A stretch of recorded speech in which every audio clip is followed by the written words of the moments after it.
Okay. That's the All right. fundamental. Okay. Then we are marking history. Yes. The 10 fundamentals of a successful marriage. Yes. 1, marry your friend. Because friendship is the hallmark and the foundation of any relationship. If and you know, conflict is inherent in a relationship. So when you have a conflict situation as friends, you are able to resolve it rather than the litigious mindset where you say, I have rights, I'm a husband, the other one says, I have rights, I'm a wife. 2, marry somebody whose self-confidence and esteem levels are high. Because when they are low, she becomes or he becomes a liability in the marriage. Small little things become a big issue. 3, marry somebody who has a career, not a job. Marriage is very expensive. You can't sustain marriage by a job.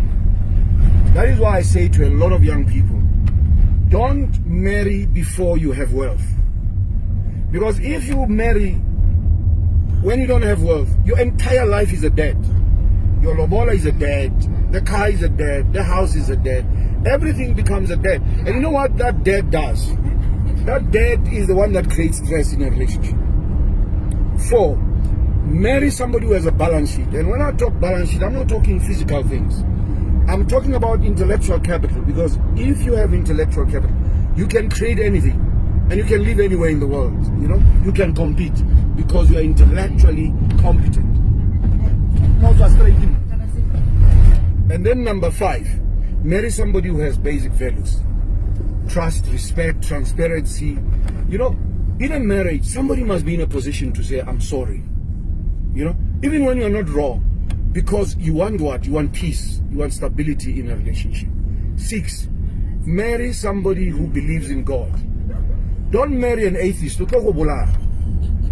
know, marry somebody who believes in Momudimu. 7, marry somebody, especially a woman, who's got a social conscience. You know,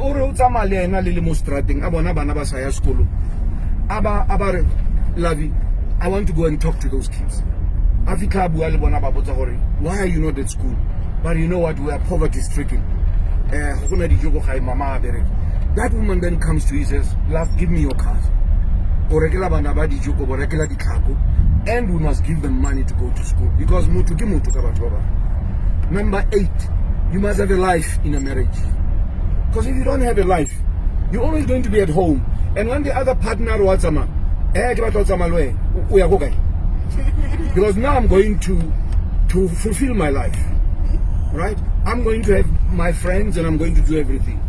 Number 9, spend much time with your partner. This thing here, the other partner as you, creates problems. Because what happens is that the more you are alone, the more you are susceptible to, you know, I don't want to... Loneliness. To loneliness. And loneliness breeds what? Content. Envy and content.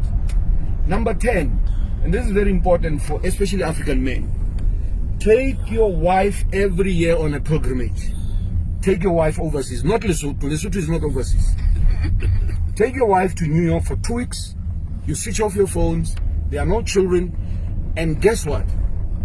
When you come back, you are re-energized.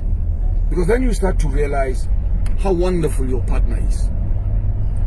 I'm done. Wow, wow, wow, wow, wow! You know,